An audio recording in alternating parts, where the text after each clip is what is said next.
भृतां ज्ञातारं विश्वतत्त्वानां वन्दे तद्गुणलब्धये वन्दे तद्गुणलब्धये श्रीवर्धमानमाध्याये घातिसङ्घातघातनं विद्यास्पदं प्रवक्ष्यामि तत्त्वार्थश्लोकवार्तिकम्। पंचपरमेष्ठी भगवान की, 2400 तीर्थंकर भगवान की, देवादिदेव हजार से चंद्र प्रभु भगवान की, परम पूज्य आचार्य भगवान श्री उमा स्वामी जी महाराज की, परम पूज्य आचार्य श्री शांति सागर जी महाराज की, परम पूज्य आचार्य श्री विमल सागर जी महाराज की, परम पूज्य आचार्य श्री सन्मति सागर जी महाराज की, परम पूज्य आचार्य श्री अभिनंदन सागर जी महाराज की, परम पूज्य आचार्य गुरुदेव सुंदर सागर जी महाराज की, गुरुदेव समंत भद्र स्वामी की।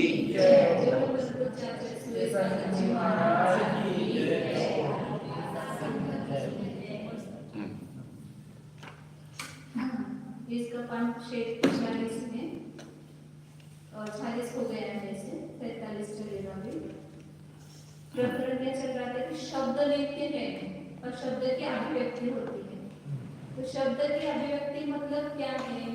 तो पहले में पक्ष लिया था वर्ण संस्कार। उस शब्द के ऊपर ऐसे संस्कार होते ध्वनि के, तो शब्द की अभिव्यक्ति होती, नित्य होती है। फिर दूसरा कोई कहता है कि कर्ण पर संस्कार होना, शब्द पर संस्कार नहीं होते, कर्ण पर संस्कार होते हैं। वहाँ की जो अमृत वायु हटती है और कर्मेंद्रिय पर संस्कार होते हैं, तो शब्द की अभिव्यक्ति होती है। शब्द तो है ही सब जगह, ठीक है। कर्ण पर संस्कार होने पर शब्द की अभिव्यक्ति होती है। से दोनों का भी खंडन किया आचार्य ने। अब आगे यहाँ पर दूसरा जो है वही है, समझो प्रभाकर, वो दूसरा पक्ष ले रहा है, इसका भी खंडन करते हैं। तदुभय संस्कार अभिव्यक्ति ही इति अयम पक्ष अनेन एव प्रतीक्षेतव्य। 47 पेज पर है। तदुभय संस्कार, उभय का अर्थ दोनों पीछे का लिया, वर्ण संस्कार और कर्ण संस्कार। वर्ण और कर्ण, तो इन दोनों पर संस्कार होना ये शब्द की अभिव्यक्ति है, ऐसा जो कहते हैं उसका भी यहाँ पर इसी से खंडन हो गया। खंडन जाना चाहिए, क्योंकि दोनों तुम्हारे जो दोष दिए वो सब दोष इसमें आ जाएंगे। उभय संस्कार अभिव्यक्ति करेंगे तो वर्ण संस्कार में जो जो दोष दिए वो भिन्न इत्यादि वगैरह करके, और श्रोत्र संस्कार पर जो दोष दिए वो दोनों भी दोष इस पक्ष में आएंगे, इसलिए उसका भी खंडन हो गया। जिन प्रभाकरों ने वर्ण और कर्ण दोनों के संस्कार को शब्द की अभिव्यक्ति माना है, यह भी उनका पक्ष पूर्वोक्त प्रकरण से ही निराकृत हुआ समझ लेना चाहिए, क्योंकि जो प्रत्येक पक्ष में दोष आता है वह एकांत रूप से दोनों पक्षों के मानने पर भी अवश्य आएगा। प्रवाह नित्यता उपगमात् अभिध्यानस्य अभिव्यक्तो न उक्तः दोषः इति चेत न पुरुष व्यापारात् प्राक तत्प्रवाह सद्भावे प्रमाण अभावात्। अब वो मीमांसा कहता है, प्रभाकर कहता है कि प्रवाह नित्यता को सुकुटस्थ नित्य मानता था ना, अब उसने प्रवाह नित्यता स्वीकार कर लिया। प्रवाह नित्यता को स्वीकार करने से शब्द की अभिव्यक्ति में तो कहा हुआ ऊपर आपने जो दोष दिया वो दोष नहीं आता है, क्योंकि हम प्रवाह नित्यता मानते हैं कि बात कैसा प्रवाह नित्यता है उसकी प्रवाह रूप से, तो ऐसा स्वीकार करने पर दोष नहीं आता है। तो आचार्य कहते कि न, ऐसा नहीं है, क्योंकि फिर प्रश्न हम करते आपको कि पुरुष के व्यापार से पहले जब पुरुष ने कंठादि का व्यापार किया तब शब्द व्यक्त हो गए, अब उसके पहले भी उसका जो प्रवाह है शब्द का, उसका सद्भाव सिद्ध करने में कौन सा प्रमाण है? जब पुरुष ने व्यापार किया उसके पहले भी वो प्रवाह था शब्द का, इसको सिद्ध करने में कौन सा प्रमाण है? तो प्रमाण का ही अभाव है, प्रत्यक्ष प्रमाण से सिद्ध नहीं हो सकता, अनुमान से भी सिद्ध नहीं हो सकता है, किसी भी प्रमाण से उस प्रवाह रूप शब्द की सिद्धि नहीं हो सकती है। इसलिए ये प्रवाह रूप नित्यता मानेंगे तो भी शब्द की अभिव्यक्ति सिद्ध नहीं होती है। मीमांसक जन, आप कूटस्थ नित्यपने से शब्द को नित्य न मानकर बीजांकुर के समान धारा प्रवाह रूप से शब्द नित्य है, ऐसे शब्द की अभिव्यक्ति स्वीकार करने में कोई भी दोष नहीं आता है। यदि ऐसा कहोगे सो भी ठीक नहीं है, क्योंकि बोलने वाले पुरुष के कंठ, तालु आदि के व्यापार से पहले भी प्रवाह रूप से शब्द विद्यमान है, इसमें कोई भी प्रमाण नहीं है। बीज और अंकुर के पूर्व में दूसरे समान जाति वाले बीज अंकुर विद्यमान थे, उनसे भी पूर्व काल में अन्य बीज अंकुर विद्यमान थे, किंतु शब्द तो कंठ, तालु, मृदंग, ढोल के द्वारा सर्वथा नया घड़ा जाता है, वह प्रवाह रूप से पहले था ही नहीं। वो तो सिद्ध ही है ना, जैसे वर्ण बीज और अंकुर का तो अनुमान से जानते हैं, उनके अंकुर कहाँ से हुआ, बीज से हुआ, तो ये बीज कहाँ से है, अंकुर से है, तो अनुमान से हम जान रहे हैं इसके पहले इसकी परंपरा थी, प्रवाह था, मतलब परंपरा ही प्रवाह होता है।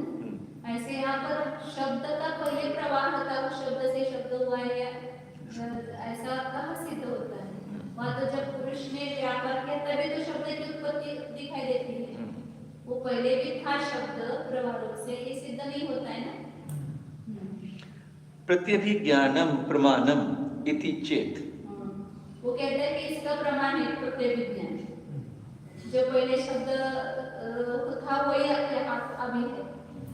जैसे पहले प्रत्यभिज्ञान से जानते हैं ना कि पहले जो देवदत्त है वही देवदत्त है, पहले जो गाय देखी वही गाय है, तो प्रत्यभिज्ञान से उसको एकता जानी जाती है, उसका नित्यपना जाना जाता है।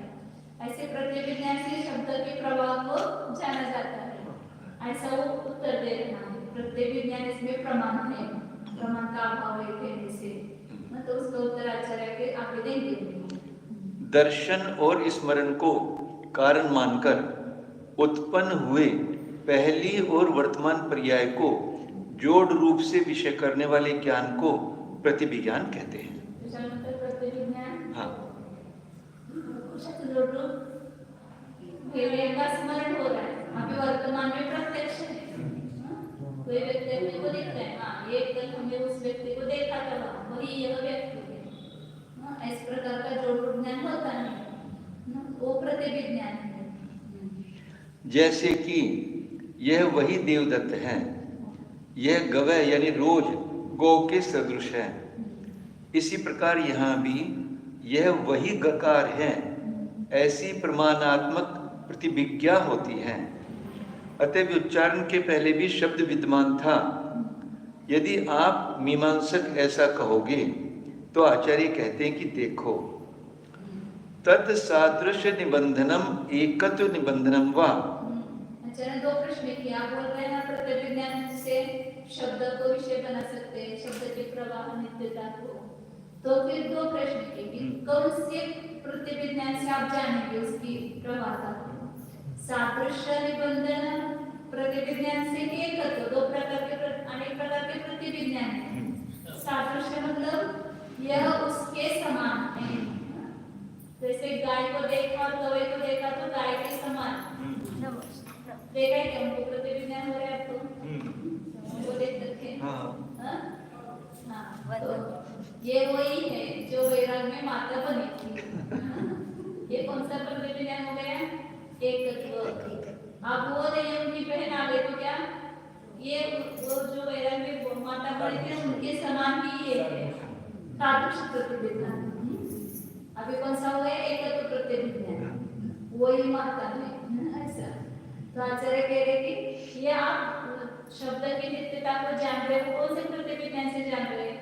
वही यह शब्द इस एकत्व प्रतिभिज्ञान से, कि उस शब्द के समान यह शब्द ऐसे सादृश्य प्रतिभिज्ञान से उस शब्द की प्रवाह नित्यता को जानते हो। ऐसे दो प्रश्न किए। प्रतिभिज्ञान के कई भेद हैं, उनमें आप सदृशपने को कारण मानकर उत्पन्न हुए सादृश्य को जानने वाले उस प्रतिभिज्ञान से शब्द की नित्यता सिद्ध करते हैं, या एक पने को कारण मानकर पैदा हुए यह वही है ऐसे एकता को जानने वाले प्रतिविज्ञान से शब्द की प्रवाह नित्यता सिद्ध करते हैं। बताओ।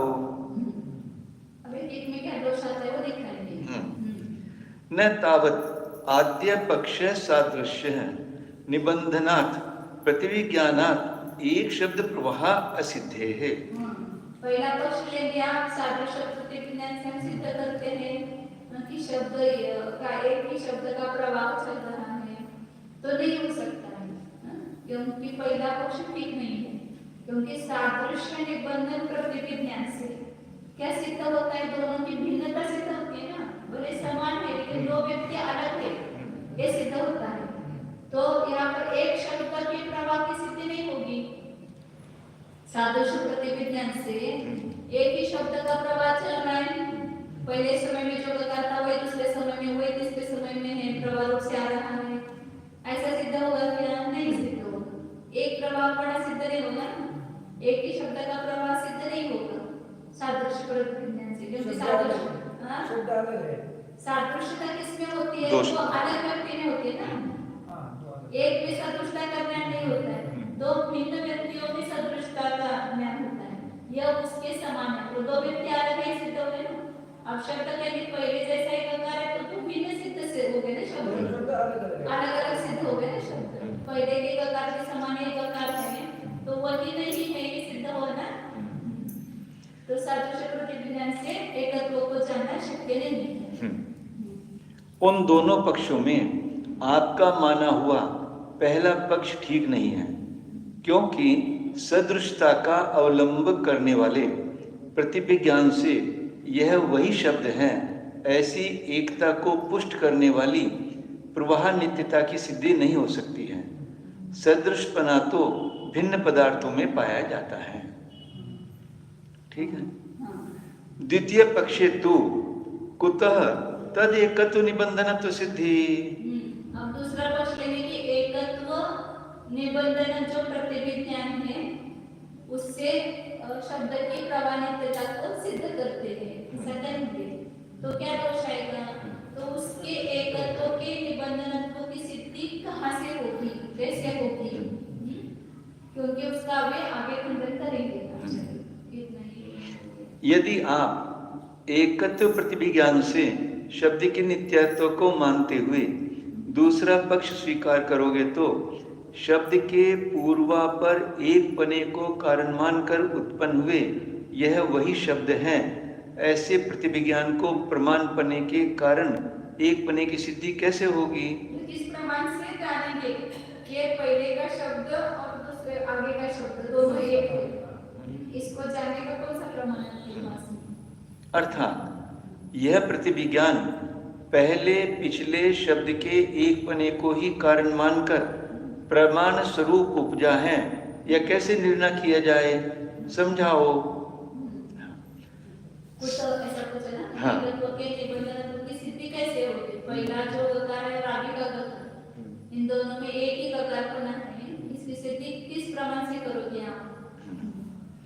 स एव अयम शब्दः इति एक शब्द परामर्शी प्रत्ययस्य बाधक अभावात् तन्निबंधनत्व सिद्धि ही ततः एव नील ज्ञानस्य नील निबंधनत्व सिद्धिवत् इति चेत। वो में ऐसा कहता है कि स एव अयम शब्द, वही यह शब्द है। पहले जो उच्चारण किया था ग और अभी जो ग शब्द का उच्चारण किया वही यह शब्द है। ऐसे एक शब्द का परामर्श करने वाला जो ज्ञान है, उसी शब्द का परामर्श करने वाला जो ज्ञान है उसमें बाधक का अभाव होने से, इसमें कोई बाधा नहीं है, इसलिए उसके निमित्त से एकत्व की सिद्धि होती है। मतलब दोनों शब्दों को जानने वाला एक प्रत्यय, एक ज्ञान। पहले जो गकार शब्द उच्चारण करता अभी गकार शब्द, तो यह वही है। इस प्रकार को दोनों एक शब्द का परामर्श करने वाला जो प्रत्यय का ज्ञान है वह ज्ञान ही, उसमें कोई बाधक नहीं है, कोई बाधक कारण नहीं है, इसलिए उसी से उसके कारण से ही एकत्व की सिद्धि होगी, ऐसा कहते हैं।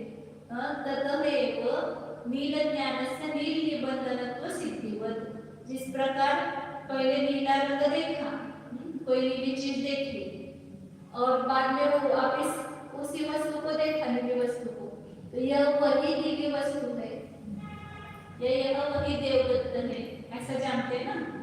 तो उसमें दोनों को जानने वाला एक ही व्यक्ति है, तो एक ही ज्ञान है, तो उस एक ज्ञान से दोनों की एकता को जान लेते हैं ना।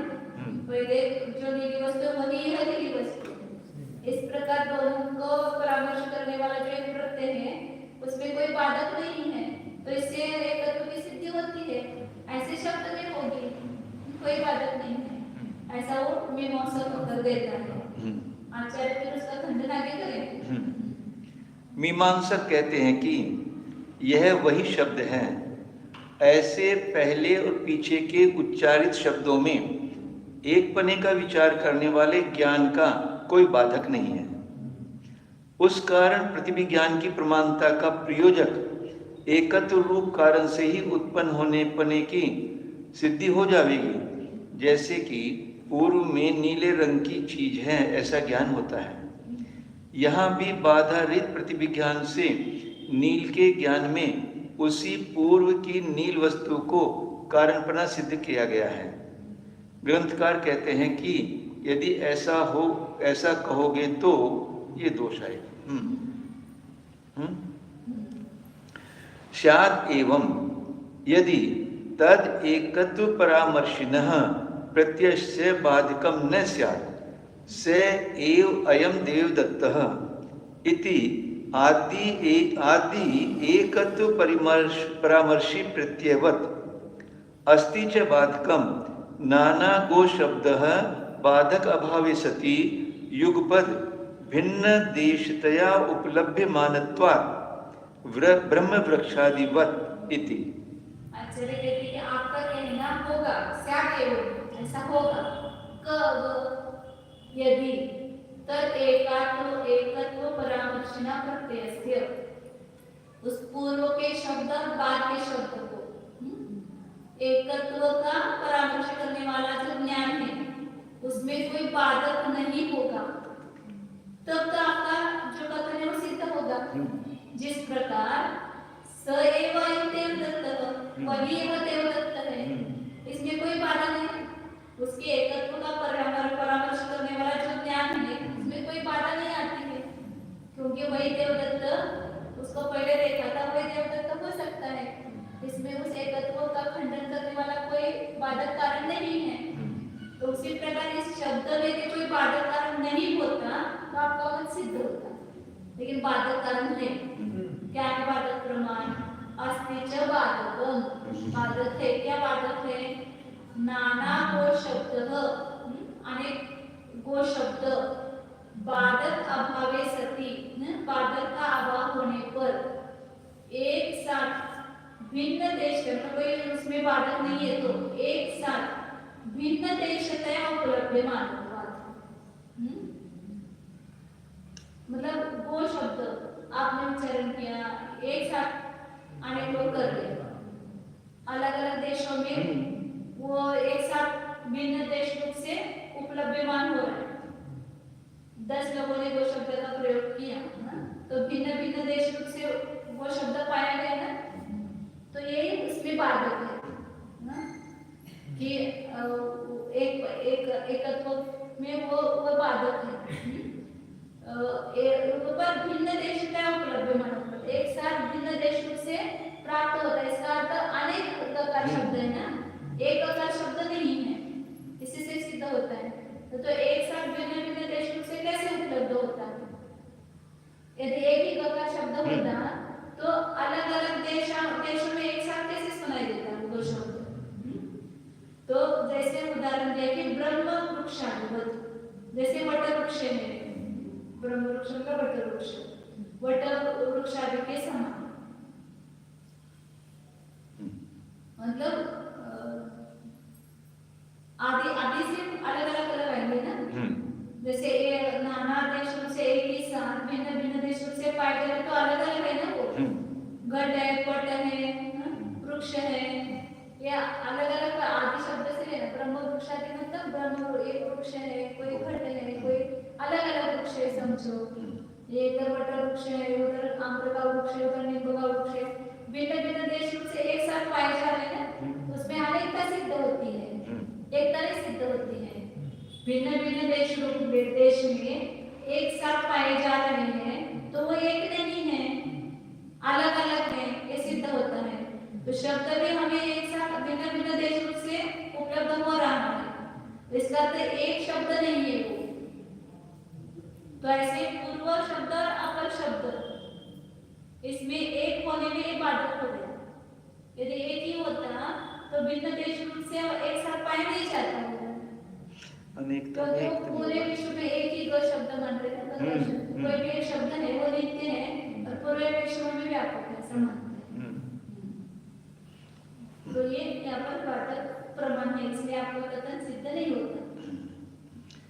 यूं इस प्रकार तब कह सकते हैं कि पहले देखे हुए देवदत्त को पुनः देखने पर यह वही देवदत्त, ऐसा एकत्व को विषय करने वाला प्रतिविज्ञान जिस प्रकार बाधा रहित है, यदि उसी प्रकार पूर्वापर अवस्था में शब्द के एक पने का निश्चय करने वाले प्रतिविज्ञान में कोई बाधक उपस्थित न होता तो अवश्य ही उस प्रतिविज्ञान से शब्द की नित्यता सिद्ध हो जाती। किंतु शब्द में नित्यता के ज्ञान का बाधक तो यह अनुमान विद्यमान है कि नाना व्यक्तियों के द्वारा अनेक देशों में बोले हुए गो शब्द अनेक हैं, ये प्रतिज्ञा। क्योंकि अनेक पने का बाधक प्रमाण न होते संते एक ही समय में भिन्न भिन्न देशों में स्थित हो रहे सुनाई पड़ रहे हैं। हित जो बाधा से रहित होकर एक काल में अनेक देशों में रहते हुए दिखते हैं, वे पदार्थ अनेक हैं।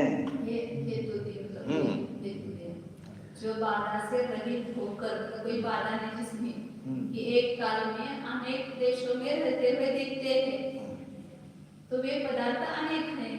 जैसे माइक है, ये टेबल है, ये पुस्तक है, ये अलग अलग दिखाई दे रहे हैं एक साथ भिन्न भिन्न देशों से, तो ये अनेक है, ये सिद्ध होता है ना। ऐसे शब्द भी एक ही समय में भिन्न भिन्न देशों से पाए जा रहा है, तो वो एक नहीं है शब्द, वो अनेक है शब्द। जैसे कि ढाक के पेड़, घट, पट आदि अनेक वस्तुएं नाना हैं, ये अन्वय दृष्टांत है इसका। वटवृक्ष भी है, वटवृक्ष है ना, वटवृक्ष आदि आए। अच्छा, ढाक मतलब क्या है? ढाक का पेड़ होता है, तो अलग ढाक मतलब क्या है? उधर तो बोलते थे, हमारी तरफ ढाक वहीं का है ना भाषा। वटवृक्ष को नहीं, वट अलग है, ढाक के पेड़ अलग है, दूसरे के वट अलग है माता जी। ढाक का पेड़ होता है, पत्ता बड़ा चौड़ा होता है उसका, ढाक के पेड़। हाँ, तो यानी एक काल में अनेक अनेक अलग अलग वस्तुएं हैं, तो वे अलग ही होंगी, एक नहीं हो सकती। तो शब्द एक ही काल में अनेक भिन्न भिन्न देश रूप से पाए जाते हैं, इसलिए वो एक नहीं है।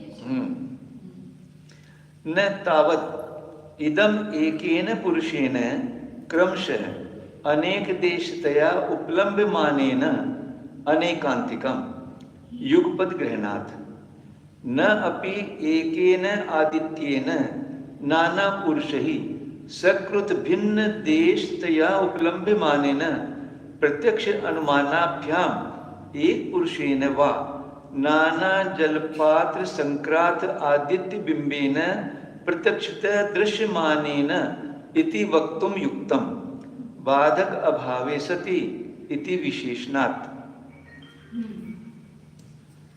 कोई कहेगा उसमें कि इसमें अनेकांतिक दोष है। कैसे?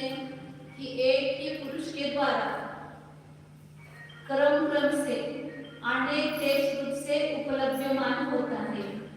जैसे देवदत्त एक पुरुष ने यहाँ पर देखा, कल वहाँ देखा था, परसों वहाँ देखा, भिन्न भिन्न देश रूप से उसे एक पुरुष को ही देखा, एक पुरुष ने इसे एक देवदत्त को अनेक देश रूप से क्रम से देखा है। तो इसलिए आपके इसमें अनेक अंतर है, भिन्न भिन्न देश रूप से पाए जाते हैं, तो अनेक है ऐसा कहते हो, तो आपके इसमें तो अनेकांतिक दोष आ गया ना। भिन्न देश रूप से पाया जाता हुआ भी वो एक है, और आप भिन्न देश रूप से पाए जाते हैं वो अनेक भी ऐसे सिद्ध कर रहे हैं। तो इसमें अनेकांतिक दोष आता है, क्योंकि भिन्न देश को ना एक में भी पाया जाता है, अनेक में भी पाया जाता है।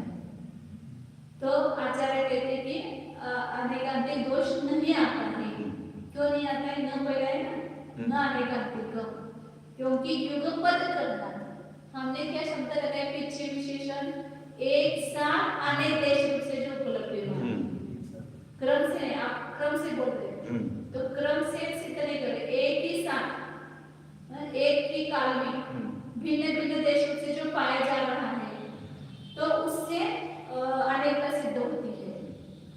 तो न और न भी एक आदित्य आप कहेंगे कि एक ही सूर्य है, भिन्न भिन्न देश से कोई देख रहा है तो वो दिखाई दे रहा है ना सूर्य, तो भिन्न भिन्न देश से एक ही काल में दिखाई देते हुए भी सूर्य अनेक नहीं है, एक ही है, तो उससे अनेकांतिक दोष हो जाएगा। पहले भी वो अपने प्रमेकल मात्र में आया था, बिल्कुल यही बात है। एक आदित्य से वहां पर भी बहुत विस्तार से किया था इसका इसमें भी कर रहे हैं इसको। हाँ, तो एक प्रमेकल मात्र में आया था कि उसने ये दोष दिखाया था कि एक ही सूर्य है, भिन्न भिन्न देशों में स्थित जीवों को दिखाई दे रहा है, तो वो अनेक है क्या?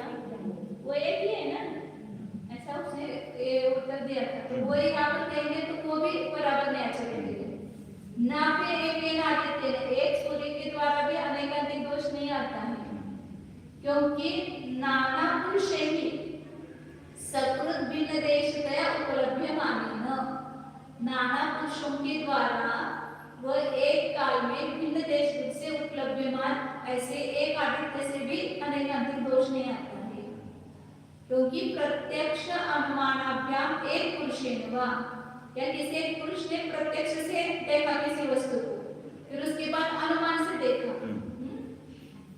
एक ही वस्तु को, तो उसके द्वारा भी यहाँ पर ये दोष नहीं आता है,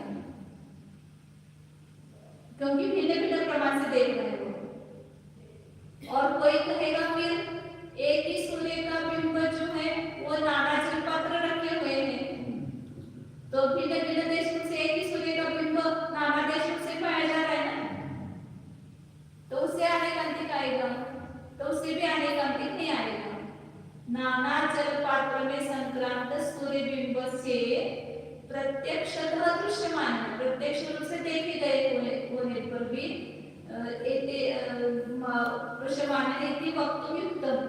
उससे अनेकांतिक दोष आता है, ऐसा कहना ठीक नहीं है, क्योंकि बाधक का अभाव से हमने क्या विशेषण दिया है, बाधक का अभाव होने पर ऐसा विशेषण दिया, वहां पर क्या इधर पीछे नाना दो शब्द बाधक अभाव सत्य ये शब्द दिया है, कोई उसमें बाधक नहीं है, तब एक साथ भिन्न देश रूप से उपलब्धमान होने से वो नाना है, ऐसा सिद्ध किया था। तो भिन्न देश रूप से एक साथ बाधक का अभाव होने पर जो दिखाई देते वो अनेक है, ऐसा हमने कहा है। इसलिए यहाँ पर जहाँ पर बाधक होगा वहां पर वो अनेकता सिद्ध नहीं होगी। यहाँ पर तो वो जल में वो भिन्न भिन्न जल में वो सूर्य का बिंब जो है वो प्रतिबिंबित हो गया है, तो वो बाधक है उसमें, इसलिए वहां पर अनेकता सिद्ध, एक ही सूर्य होते हुए भी वो अनेक दिखाई दे रहा है। वास्तव में सूर्य अनेक है नहीं, वास्तव में वो सूर्य अनेक किस कारण से लग रहा है कि वो जल पात्र में जो जल में बिंब होने की शक्ति है, उसमें वो जल का क्या बोलते प्रतिबिंब पड़ा है। सूर्य अनेक नहीं है, वहां पर सूर्य एक ही है, लेकिन वो जल पात्र में वो वैसे योग्यता है उसका प्रतिबिंब पड़ने की, तो वहां पर भिन्न भिन्न देशों से सूर्य पाया जाते हुए भी उससे अनेकांत नहीं आता है। नहीं एकस्मिन् आदित्ये सर्वथा भिन्न देशतया उपलभ्यमाने बाधक अभाव प्रतिपुरुषम आदित्यमाला अनुपलभ्यस्य बाधकस्य सद्भावात्। एक ही सूर्य में सर्वथा भिन्न देश रूप से उपलभ्यमान इसमें बाधक का अभाव ना, ऐसा नहीं, मतलब एक ही सूर्य है क्या भिन्न देश रूप से उपलब्धमान हो रहा है, एक ही सूर्य, लेकिन उसमें क्या है बाधक का अभाव नहीं है बाधक है इसका मतलब। हाँ, बाधक का अभाव नहीं मतलब बाधक है, हाँ। बाधक है। प्रतिपुरुषम आदित्यमाला से बाधक से सर्वभाव का क्या बाधक है कि प्रत्येक पुरुष को सूर्य की माला दिखाई दे रही है वहां पर, सूर्य अनेक दिखाई दे रहा है क्या? सूर्य एक ही है ना, सूर्य की माला दिखाई नहीं दे रही है। सूर्य की माला नहीं दिखना ये उसमें बाधक का सद्भाव है। यदि सूर्य वो अनेक दिखाई देते हैं तो सूर्य की माला देखो, सूर्य के बीच में वो सब सूर्य की माला दिखनी चाहिए थी, लेकिन वो बाधक का सद्भाव है। हमने इसलिए कहा कि बाधक का अभाव होने पर जो एक साथ अनेक देश रूप से दिखाई देता है वो अनेक है। इस पर ही दोष दे रहे थे ना वो, जिसको हिंदी में पढ़ते थे। बहुत अच्छा। संभवतः एक देवदत्त को मंदिर में देखा, घंटे भर पश्चात बाजार में देखा, पुनः 1 घंटे पीछे घर में देखा, तो क्रम से भिन्न देशों में दिख जाने से वह एक ही देवदत्त पुरुष क्या अनेक माना जाएगा? इस प्रकार हेतु के रहने पर साध्य का न रहना रूप व्यभिचार तो हम साध्यवादियों के इस हेतु में नहीं है, क्योंकि हमारे हेतु के शरीर में युगपद विशेषण का ग्रहण है। हाँ हेतु का विशेषण, हाँ, एक पूरा हेतु है। एक युगपद बाधक अभावे सति युगपद भिन्न देशतः उपलब्ध मानता, ये पूरा हेतु है। ध्यान से एक समय में ही जो नाना देशों में दिखेगा वही अनेक रूप होगा। देवदत्त तो भिन्न भिन्न कालों में नाना देशों में देखा गया था, अतः हेतु व्यभिचारी नहीं है। तथा और भी हेतु के विशेषणों की कीर्ति करने के लिए पुनः 3 व्यभिचार उठाए जाते हैं। पहला तो नाना देशों में स्थित अनेक पुरुषों के द्वारा भिन्न भिन्न देशों में स्थित स्वरूप देखे गए एक सूर्य से व्यभिचार है। अर्थात बंबई में बैठा हुआ मनुष्य सूर्य को अपने महल के ठीक ऊपर देखता है और कलकत्ते में बैठा हुआ अपनी कोठी पर समझता है, तथा उसी समय सहारनपुर में अपने अपने घरों के ऊपर सूर्य दिखता है। क्या इस प्रकार भिन्न भिन्न देशों में एक समय में दिख जाने से सूर्य विमान अनेक हो जाएंगे? ये दोष पहले हाँ, उसमें बात अपने हेतु में बात। दूसरा संभाव्यमान व्यभिचार यह है कि जिन दत्त ने एक पुरुष को प्रत्यक्ष से ठीक स्थान पर देखा और चंद्रदत्त ने अनुमान द्वारा 1 गज हटे हुए स्थान पर उस पुरुष को देखा, एतावता क्या वह पुरुष नाना हो जाएगा? हाँ, मतलब हम प्रत्यक्ष से यहाँ देख रहे हैं, यहाँ पर है खड़ा, अब दूर से कोई देख रहा है उसको, तो उसको कहाँ दिखाई दे रहा है? उधर दूर दिखाई दे रहा है, तो उसका स्थान बदल गया क्या? एक ही पुरुष एक ही साथ एक प्रत्यक्ष से देख रहा है क्या अनुमान से देख रहा है? हाँ, तो दोनों भिन्न भिन्न दिखाई दे रहे हैं, तो क्या 2 पुरुष हो गए क्या वो? तो उससे उसने व्यभिचार दिखाया। मतलब हमारे हेतु क्या है कि एक साथ भिन्न देश से जो पाया गया है वो अनेक है, उसमें वो दोष दिखाई दे रहा है। पहला दोष क्या दिखा दिया कि एक ही सूर्य नाना देशों में स्थित पुरुष उसको एक ही साथ देख रहे, तो क्या सूर्य नाना है क्या? एक ही सूर्य, तो आपके हेतु में बात आ गई, व्यभिचार आ गया। दूसरा, एक ही पुरुष को कोई प्रत्यक्ष से देख रहा है, कोई अनुमान से देख रहा है, तो दोनों अलग अलग देख रहे हैं उसको, तो क्या 2 पुरुष अलग अलग हो गए क्या? ऐसा बात है। दूसरी बात देख रहे। तीसरा व्यभिचार ये इस प्रकार है कि जल के भरे हुए थोड़ी थोड़ी दूर पर रखे हुए अनेक बर्तन हैं, उन पात्रों में सूर्य के अनेक प्रतिबिंब पड़ रहे हैं। क्या ऐसी दशा में प्रत्यक्ष रूप से अनेक देशों में देखते हुए सूर्य के प्रतिबिंब अनेक हो जाएंगे? अथवा एक साथ ही देख रहे हैं 10 जल पात्रों को, तो 10 सूर्य दिखाई दे रहे, तो क्या 10 हो गए क्या सूर्य? अथवा इन पंक्तियों का दूसरा अर्थ 3 दोष न देकर एक सूर्य में ही व्यभिचार देना है। मीमांसक लोग सूर्य के प्रतिबिंबों को देखने में भी सूर्य को ही देखना मांगते हैं। कुमारिल भट्ट का मत है कि चमकती हुई वस्तु से टकराकर आंखों की किरणें अनेक स्रोत रूप से फैल जाती हैं। वो उसमें भी दिया था। प्रमेय में था। जल से भरे हुए पात्रों में नीचे को मुख कर देखने से सूर्य का प्रतिबिंब नहीं दिखता है, किंतु जल से टकराकर हमारी आंखों की किरणें आकाश में स्थित सूर्य को ही देख रही हैं। ऐसा भी नहीं कहूँगा कि सूर्य को ऊपर से ना देखकर जल में अपनी आंखें देख रही हैं इसको। इनके यहाँ प्रतिबिंब को पुद्गल की वस्तुभूत पर्याय नहीं माना गया है। पुद्गल को प्रतिबिंब को उस रूप ही मान गया, वस्तु रूपी। प्रतिबिंब जो है हाँ। वो पुद्गल की वस्तुभूत पर्याय नहीं मान, छाया जो है ना, हाँ। छाया प्रतिबिंब पुद्गल की पर्याय है ना, हाँ, उसको नहीं माना है।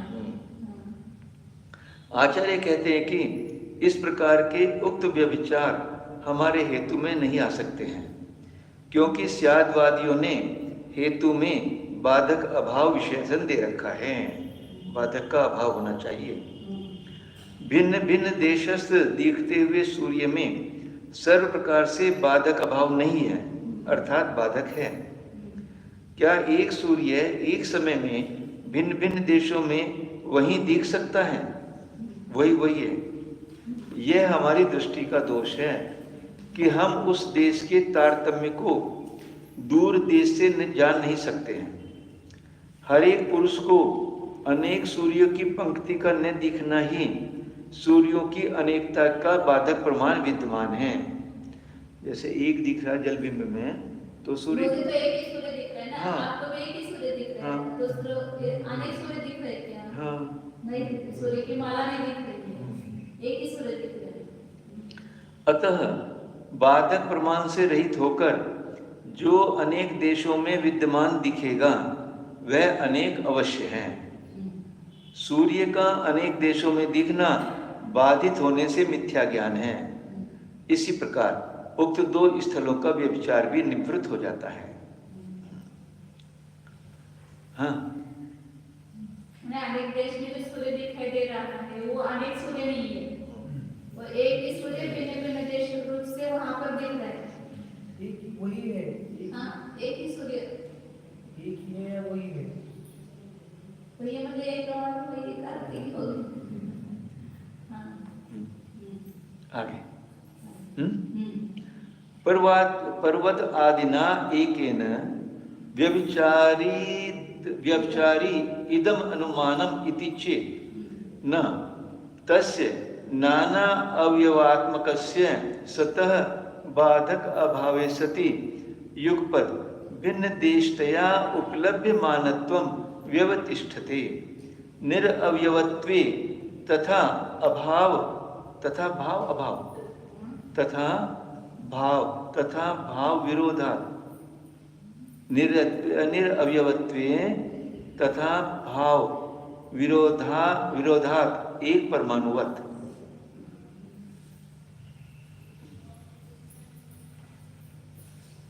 ये अभी वो शंका करके हैं। ये नीचे तथा भाव विरोध, अभाव नहीं भाव विरोध। पर्वत आदि ना एक ना कोई कहेगा कि एक पर्वत के द्वारा व्यभिचारी, ये अनुमान व्यभिचारी है। आपका जो अनुमान है कि एक जो कोई वस्तु है वो भिन्न भिन्न है, क्योंकि भिन्न भिन्न एक साथ भिन्न भिन्न देश रूप से उपलब्धमान है, इसलिए वो अनेक ऐसा आप बोलते हैं। तो एक पर्वत के द्वारा इसमें व्यभिचार आता है कि एक ही पर्वत को नाना देशों से लोग देख रहे हैं, कोई उधर से कोई उधर से कोई उधर से कोई इधर से कोई उधर से, ऐसे अलग अलग इसमें देख रहे हैं। उनको पर्वत भिन्न भिन्न रूप से दिख रहे हैं ना, किसी को वो खड़ा, किसी को ऐसा ऐसे, क्योंकि उसके आने वाले वो है तो भिन्न भिन्न रूप से दिखाई देता है। तो इससे आपका ये अनुमान व्यभिचार है। वो पर्वत तो एक ही अनेक नहीं है, भिन्न भिन्न देश में अनेक अलग अलग रूप से भी पाया जा रहा है अनेक लोगों के द्वारा, फिर भी वो पर्वत अनेक है क्या? फिर आपके अनुमान में बात आ गई ना, व्यभिचार आ गया। एक होते हुए भी वहां पर वो अनेक अनेक दिखता है, इसलिए अनेक है ऐसा आप कह रहे हो, तो उसमें बात आती है। इस अनुमान से। तो आचार्य कह रहे उनको न, ऐसा नहीं है। नाना अवयवात्मकस्य सतः बाधकाभाव सति। वो जो पर्वत है वो एक है, लेकिन वो उसके अवयव अनेक है। तो जो भिन्न भिन्न देश में देख रहे हैं वो एक एक पर्वत के अवयव को देख रहे हैं, तो इसलिए उसको सबको अलग अलग दिखाई दे रहा है वो पर्वत। इसलिए बाधक का अभाव होने पर एक साथ भिन्न देश से उपलब्धमान होना, ये क्या होता है, सिद्ध होता है। यहाँ पर नाना अवयवात्मक पर्वत है, वो पर्वत एक अवयवात्मक नहीं है। तो नाना अवयवात्मक होने पर उसमें कोई बाधक नहीं है। बाधक का अभाव होने पर एक साथ भिन्न देश रूप से वो उपलब्धमान है। निरवयवत्व में तथा भाव होगा। जो वस्तु निरवय है, मतलब अवयवरहित है, एक ही, तो उसमें उस प्रकार का होना विरोधक को प्राप्त होता है।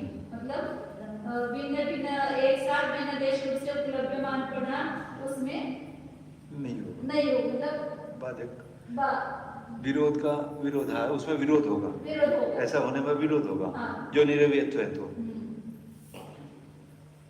एक अवयव स्वरूप होगा, अवयव रहित होगा, तो एक सही दिखाई एक साथ भिन्न देश रूप से अलग अलग दिखाई नहीं देगा। एक परमाणु के समान, एक परमाणु जो है वो एक साथ भिन्न भिन्न देश रूप से अनेक रूप से दिखाई नहीं देगा। बिल्कुल ठीक हो गया।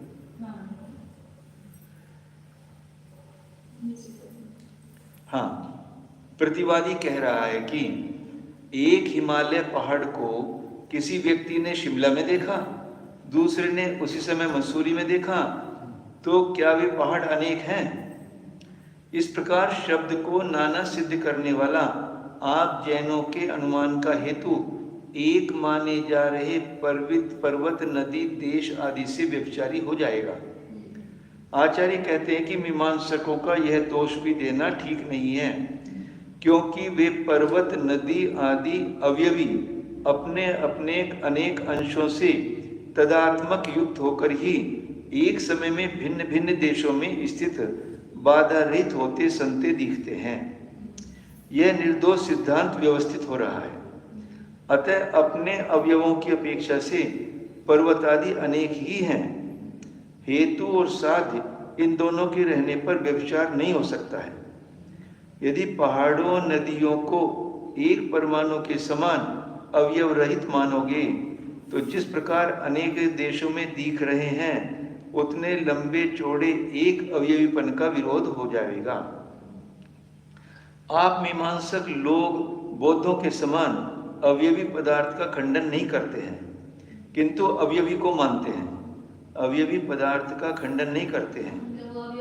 अनेक अवयवों से एक पदार्थ को मानते हैं। हाँ, लेकिन बौद्ध नहीं मानते, निरंकुश मानते हैं, क्षणिक पदार्थ को। किंतु अवयवी को मानते हैं। अतः पर्वत आदि से व्यभिचार दोष नहीं आता है। अवयव वाले के पर्वत आदि नहीं है। हाँ, वो अनेक अवयव होने से भिन्न भिन्न देश से उस पर्वत को दिखाई देता सब अलग अलग दिखाई दे रहा है। उससे अनेकता सिद्ध नहीं होती, उसके पर्वत की अनेक अवयवता सिद्ध होती है, लेकिन पर्वत अनेक नहीं सिद्ध होती। वैसे ही शब्द नहीं, फिर वो शब्द में व्यभिचार नहीं आएगा ना। हमने जो हेतु दिया उसमें व्यभिचार दिखा रहे हैं।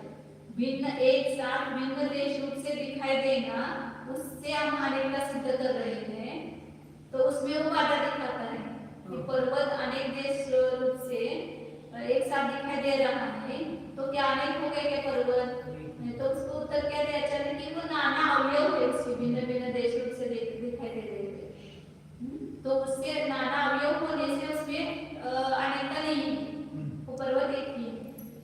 यदि निरवयव ऐसी एक वस्तु नाना देशों से देख रहे हैं, एक साथ अलग अलग भिन्न देशों में देख रहे हैं, तो उसमें एकपना नहीं है, वो तो अनेकपना ही सिद्ध होता है।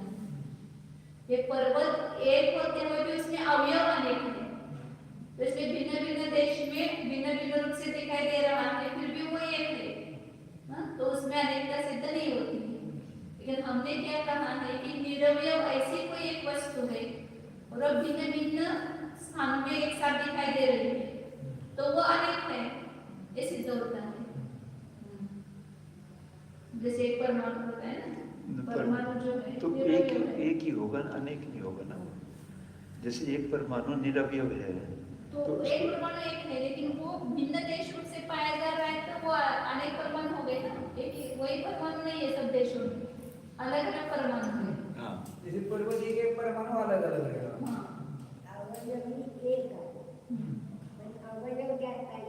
जाते हैं।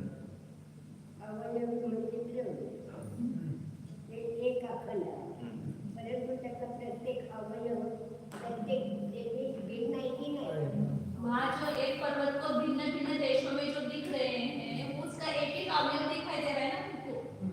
तो नाना अवयव होने से वो अनेक अवयव उसके दिखाई दे रहे हैं। पर्वत अनेक होने से अनेक नहीं दिखाई दे रहे हैं। पर्वत एक होते भी उसके अवयव अनेक हैं, इसलिए वो भिन्न भिन्न देश रूप से दिखाई देने पर भी अनेक सिद्ध नहीं हो रहा है, एक ही सिद्ध होता है। लेकिन जो निरवय वस्तु है वो यदि अलग अलग देशों में एक साथ दिखाई दे रही है, हाँ तो अलग अलग तो वो अनेक नहीं सिद्ध होता है ना। वो परमाणु अलग अलग एक अलग अलग है, छोटे छोटे। एक उदाहरण किसके लिए दिया अभी? ये वो जो पहला हेतु दिया, हमने क्या हेतु दिया कि शब्द एक नहीं है। हाँ, अभी वो शब्द भी घटना है ना। हाँ, वो शब्द एक नहीं है। क्यों? क्योंकि एक साथ भिन्न देश में स्थित पुरुषों के द्वारा अलग अलग सुनाई दे रहा है। एक ही शब्द भिन्न भिन्न देशों में स्थित पुरुषों के द्वारा अलग अलग सुनाई दे रहा है, तो इसलिए वो एक नहीं है शब्द। यहाँ पर भी गो, यहाँ पर भी गो, उधर भी गो, एक साथ सुनाई दे रहा है अलग अलग पुरुषों के द्वारा, तो इसलिए शब्द अनेक है। यह आचार्य सिद्ध कर रहे हैं, शब्द एक नहीं है। क्यों नहीं एक है? क्योंकि भिन्न भिन्न देशों में स्थित पुरुषों के द्वारा एक साथ, वो शब्द निरवयवी है ऐसा। हाँ बराबर है, मतलब निरवयवी है ऐसा सिद्ध हो गया। वो सिद्ध नहीं करना है यहाँ पर। सिद्ध आचार्य को क्या करें, वो पर्वत इतना बड़ा है कि इतने उसके अवयव बहुत सारे हो सकते हैं, तो वो उसके अवयव दिखाई दे रहे भिन्न भिन्न देशों में स्थित पुरुषों के द्वारा उसका पूरा पहाड़ नहीं दिखाई दे रहा, उसके अवयव दिखाई दे रहे हैं, तो उससे अनेकता सिद्ध नहीं होती। लेकिन यहाँ पर वो शब्द जो है ऐसा बड़ा अवयव रूप नहीं है ना, वो एक एक अलग अलग है वो शब्द, तो वो भिन्न भिन्न देशों में एक साथ पाए जा रहे हैं, तो एक नहीं अनेक।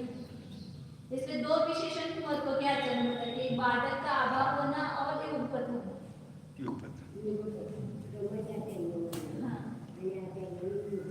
हाँ हाँ हाँ आगे ये पूरा हो गया क्या? पढ़ा। हाँ हो गया। आप मीमांसक लोग के समान अवयव पदार्थ नहीं करते हैं, किंतु अवयवी को मानते हैं, अतः पर्वतादि से दोष नहीं आता है। व्योमादिना तद एकांतिकत्वम अनेन प्रयुक्तम तस्य अपि अनेक प्रदेशवत्व सिद्धे, वह लगना चाहिए यहाँ पर, अनेक प्रदेशवत्व सिद्धे, प्रदेशत्व सिद्धे वह लगाया है, प्रदेशवत्व। हाँ प्रदेशवत्व सिद्धे है, प्रदेशत्व भी चलता है ना, अनेक प्रदेशत्व। हाँ वो भी चलता है। अनेक प्रदेश पर।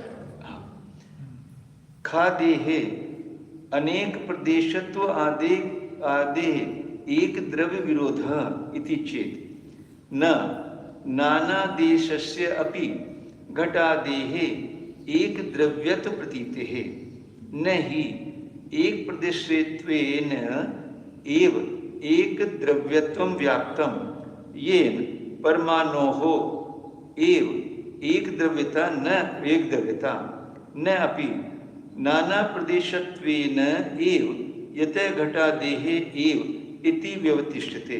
इसके आगे एक लाइन और बढ़ानी है।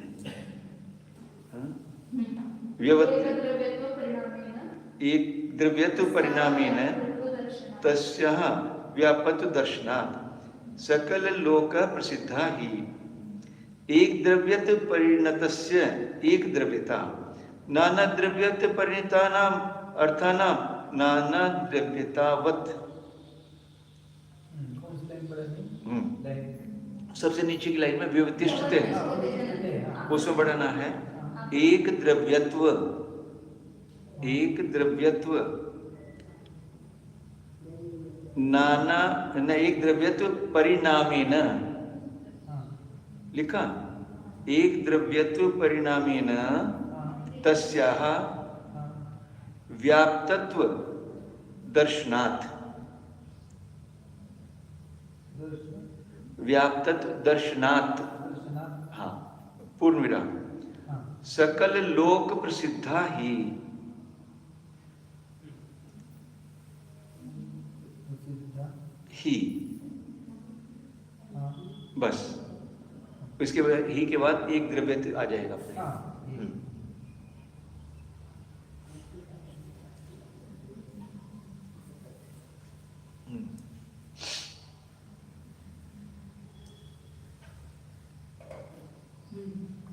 अब कह रहे कि व्योमादिना आकाश आदि के द्वारा तद अनेकांतिकत्व, उसमें अनेकांतिकपना है। आकाश जो है वो एक द्रव्य है और वो नाना देश रूप से पाया जा रहा है, भिन्न भिन्न देशों में स्थित जीवों के द्वारा पाया जा रहा है, तो उससे अनेकांतिक दोष आएगा, ऐसा वो कहता है। तो वो दोष भी इससे खंडित हो गया। पर्वत आदि के द्वारा जो उत्तर है ना, वही वहां पर लागू होगा, क्योंकि आकाश आदि द्रव्य जो है वो अनेक प्रदेशपना उसमें सिद्ध ही है, एक प्रदेश नहीं है, वो अनेक प्रदेशीपना है। तस्यापि अनेक प्रदेशत्व सिद्ध है, उस आकाश के भी अनेक प्रदेशपना सिद्ध होने से आकाश आदि के द्वारा भी अनेकांतिक दोष नहीं आता है। घाते में अनेक प्रदेशत्वादे प्रदेशत्वाद एक द्रव्य विरोध इति चेत।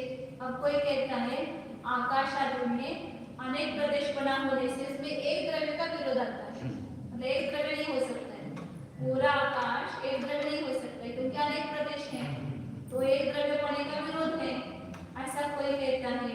तो आचार्य कहते हैं कि ऐसा नहीं है। नाना देशस्य अपि घटादेहे एक द्रव्य तो प्रतीते हैं। घट जो है वो नाना देश, मतलब कोई घट का भाग नीचे है फिर ऊपर, एक पूरा नाना देश है ना उसका, एक परमाणु रूप नहीं है घट, नाना देश रूप है, फिर भी उसमें घटादि में एक द्रव्यत्व की प्रतीति होती है, एक द्रव्यपना की प्रतीति होती है। इसलिए नहीं एक प्रदेशत्वेन एव एक द्रव्यत्वं व्याप्तम्, एन परमाणु एव एक द्रव्यता, एक प्रदेश होने से एक द्रव्यत्व व्याप्त नहीं, मतलब जो जो एक प्रदेश है वही एक द्रव्य है और अनेक प्रदेश है तो अनेक द्रव्य है, ऐसा नहीं है कि जिससे परमाणु में ही एक द्रव्यता प्राप्त हो, ऐसा नहीं है। नापि नाना प्रदेशत्वेन एव, नाना प्रदेश रूप से जो है वही एक द्रव्यत्व है, ऐसा भी नहीं है। यतः घटादेहे एव, इसलिए घटादिक में ही एक द्रव्यता है, अनेक प्रदेश होना या एक प्रदेश होना ये द्रव्यत्व का, एक द्रव्यत्व का कारण नहीं है। आचार्य को बताएं परमाणु एक प्रदेश है तो भी उसमें एक द्रव्यत्व है, और दूसरा कोई अनेक प्रदेश में है तो भी उसमें एक द्रव्यत्व है। तो एक द्रव्यत्व का कारण क्या है वो बता रहे हैं। एक द्रव्यत्व परिणामेन तस्याः व्याप्यत्व दर्शनात्, यहाँ पर है ना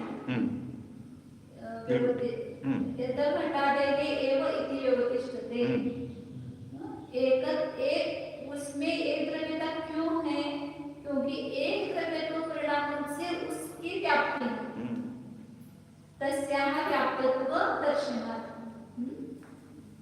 मतलब पूरा आकाश भले अनंत प्रदेश है लेकिन उसमें परिणाम एक ही है, एक द्रव्यत्व रूप परिणाम, उससे एक द्रव्यत्व की सिद्धि होती है।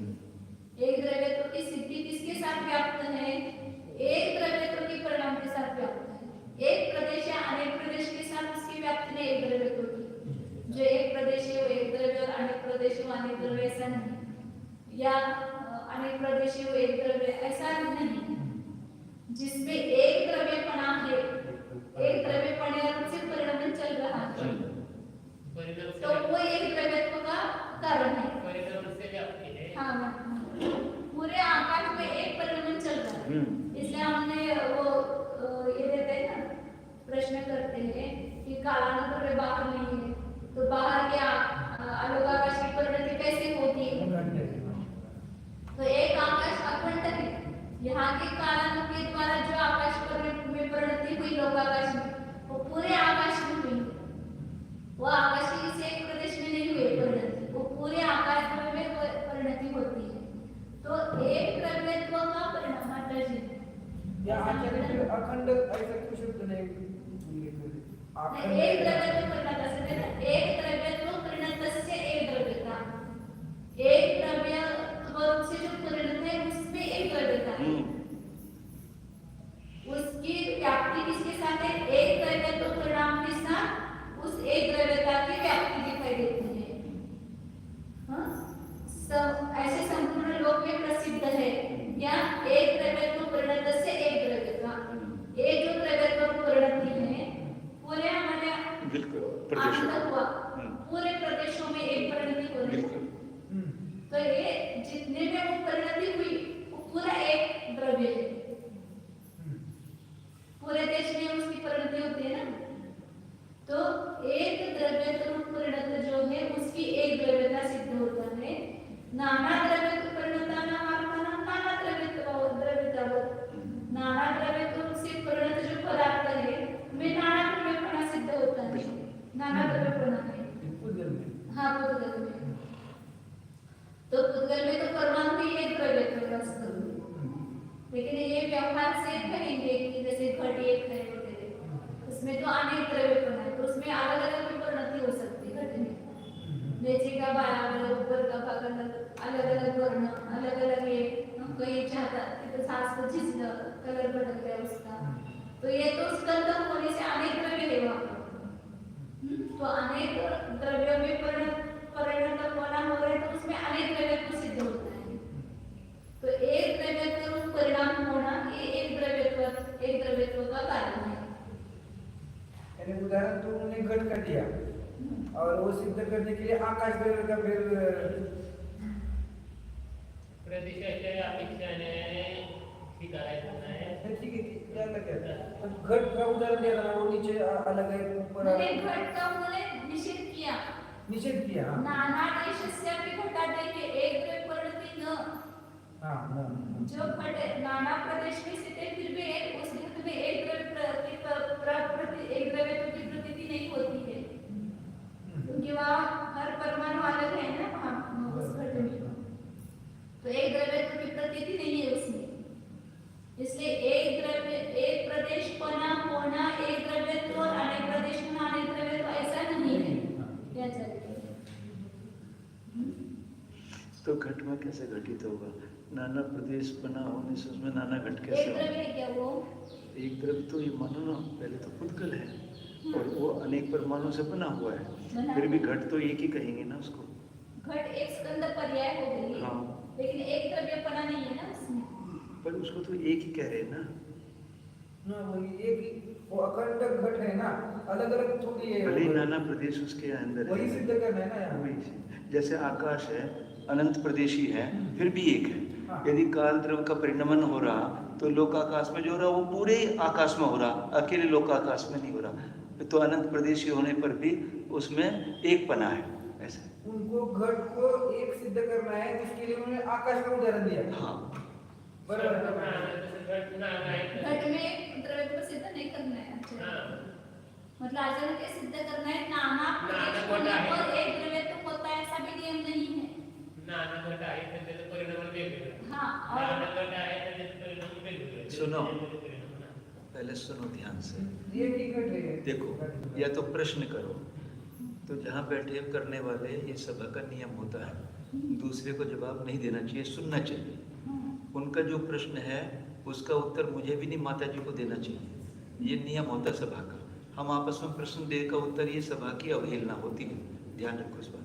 चलो तो क्या करें कि जो एक ही प्रदेश में रहता है वही एक द्रव्य है, ऐसी कोई व्याप्ति नहीं है जिससे कि परमाणु में एक द्रव्य की सिद्धि हो सके। परमाणु एक प्रदेश होने से एक द्रव्य ऐसा भी सिद्ध नहीं हो सकता, क्योंकि यह भी व्याप्ति नहीं है कि जो अनेक प्रदेशों में रहते हुए ही एक द्रव्य है, जिससे कि घट आदि द्रव्य एक द्रव्यपना व्यवस्थित हो। अनेक देश में रहते हैं वो एक द्रव्य है ऐसा नियम भी सब जगह नहीं लगा। हाँ ये ठीक है, क्योंकि घट अनेक प्रदेशों में रहता हुआ भी एक द्रव्य नहीं है, एक द्रव्यपना नहीं है उसमें। घट अनेक परमाणु से बना हुआ है, तो उसमें अनेक द्रव्यता है। ये आचार्य उनको दे रहे कि अनेक देश में रहने से एक द्रव्यता होती ही है, ऐसा भी नियम नहीं लगता। अनेक द्रव्य देशपना एक द्रव्यता का कारण है, एक प्रदेशपना भी एक द्रव्यता का कारण नहीं है। अच्छा, प्रदेश से आपका एक द्रव्य तो नहीं, एक परिणति होती है तो एक द्रव्य, भिन्न भिन्न परिणति है तो भिन्न भिन्न द्रव्य, ऐसा ही द्रव्य होगा नहीं। प्रदेश के कारण आप वो उसको अलग अलग द्रव्य एक द्रव्य है ऐसा मत मानना। हाँ। उसके परिणाम से उसको द्रव्य पूरा है या अलग अलग है। आकाश के भिन्न भिन्न प्रदेश से वो अनेक द्रव्य है ऐसा नहीं। और पर और वो घट के सब एक जगह दिख रहे हैं तो भी एक है ऐसा नहीं, वो अलग अलग है ऐसा, तो दो उदाहरण अलग अलग है। ठीक है। हाँ हाँ, माता जी बोलो। हाँ, बोलो सर। आकाशात द्रव्य आहे, अनंत प्रदेश आहे, परंतु ते एकच आहे. एक द्रव्य, कारण का एक द्रव्य परिणती आहे त्याच्यात, म्हणून एक आहे। तसं हा जो घट आहे, हा घट अनंत परमाणूंचा बनलेला गंध आहे. तो काही एक द्रव्य नाही. असे वेगळे नाना प्रदेश जरी दिसले घटाचे तर त्याच्यामध्ये एक द्रव्य तो नाही, हे म्हणायचं। दोन याच्यात ठीक। हाँ। हाँ। किती पडलं? मोठं वाक्य द्यायचं. व्यवतिष्ठतेच्या नंतर, व्यवतिष्ठतेच्या नंतर, व्यवतिष्ठते शब्द आहे ना लास्टच्या ओळीमध्ये, त्याच्यानंतर हे वाक्य लिहायचं। तस्या व्याप्तत्व दर्शनात। हाँ, हाँ।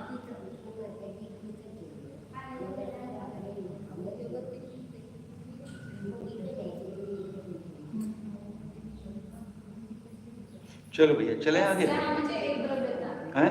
तस्या व्याप्त एक द्रव्यत्व की व्याप्ति किससे है? एक द्रव्यत्व परिणाम से। एक द्रव्य तो एक परिणाम। द्रव्यत्व परिणामी ना तस्या व्याप्तत्व दर्शन, तस्या मतलब एक द्रव्यता।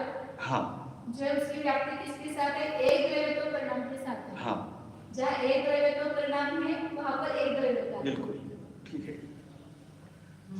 पुनः मीमांसकों का कहना है कि आप जैनों का अनेकत्व को सिद्ध करने वाला वह हेतु तो आकाश और दिशा आदि से व्यभिचारी है, क्योंकि वे एक होकर भी अनेक देशों में नाना पुरुषों के द्वारा जाने जाते हैं। ग्रंथकार कहते हैं कि यह मीमांसकों की ओर से उठाया हुआ दोष भी पूर्वोक्त प्रकार से ही निराकृत हो जाता है, क्योंकि आकाश आदि द्रव्यों को अनेक प्रदेशीपना सिद्ध है। भरत क्षेत्र संबंधी आकाश के प्रदेशों से विदेह क्षेत्र के आकाश के प्रदेश भिन्न हैं। ऊर्ध्वलोक के प्रदेशों से अधोलोक के प्रदेश न्यारे हैं, तथा च आकाश में भी प्रदेशों की अपेक्षा से अनेकपना सिद्ध ही है। इस प्रकार हेतु और साध्य दोनों के विद्यमान होने पर व्यभिचार दोष नहीं आता है, किंतु हेतु पुष्ट ही होता है।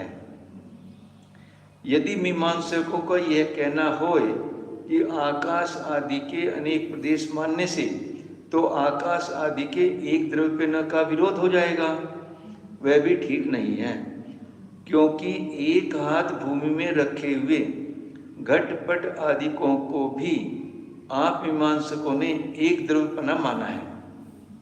यही बात प्रामाणिक प्रतीतियों से सिद्ध है। जो एक ही प्रदेश में रहता है वह ही एक द्रव्य है, ऐसी कोई व्याप्ति सिद्ध नहीं है जिससे कि परमाणु को ही एक द्रव्यपना सिद्ध हो सके।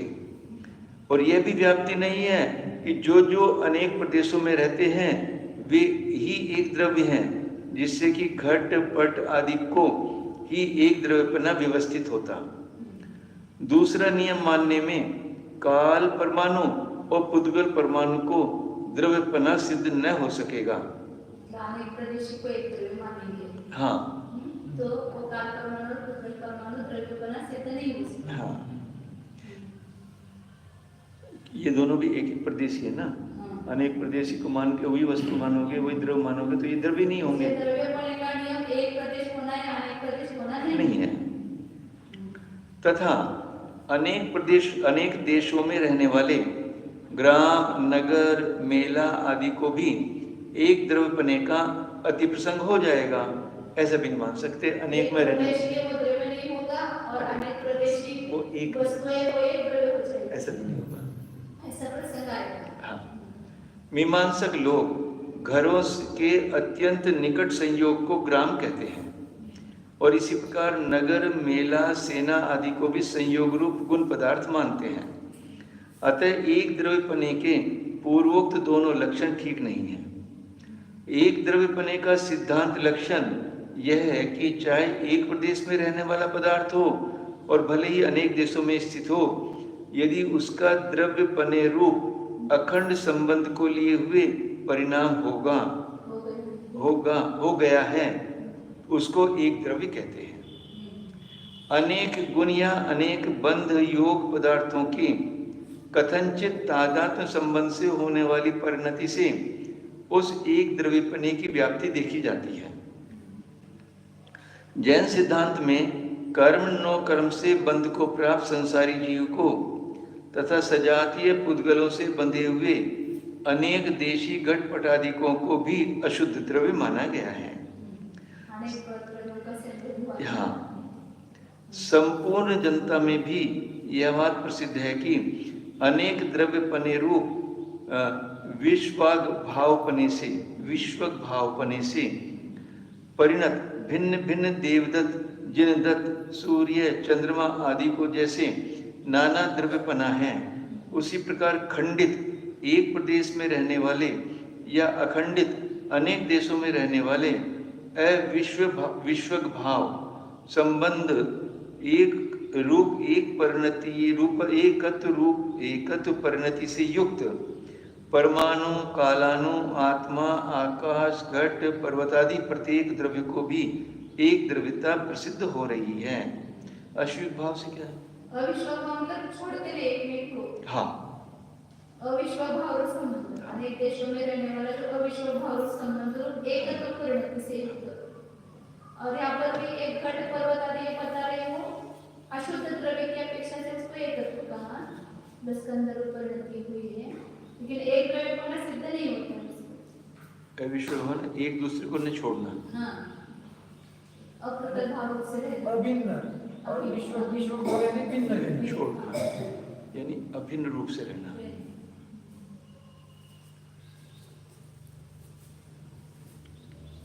हाँ हाँ हाँ हाँ, इसके ऊपर क्या बताते हैं?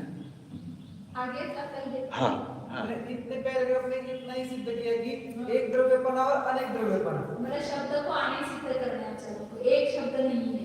हाँ, तो उसके लिए हेतु दिया था कि जहाँ जो वस्तु एक ही साथ अनेक भिन्न भिन्न देश रूप से बाधक का अभाव होने पर यदि दिखाई देती है तो वो अनेक है, वो एक नहीं है।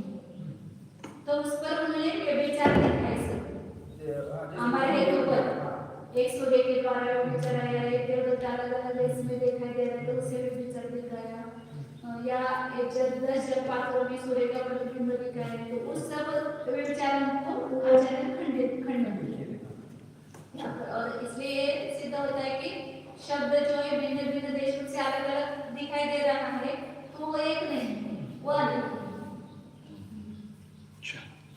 अतः प्राणिक स्वाध्याय निष्ठापन क्रियायां पूर्वाचार्य क्रमेण सकल कर्मक्षार्थम भावुदावना समेतम श्री शुद्ध भक्ति काय सर्गम करोम्यहम्।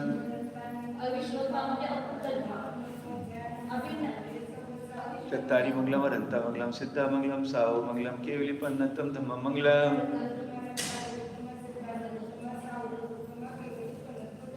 चत्तारि शरणं पवज्वामि अरन्ति शरणं पवज्वामि।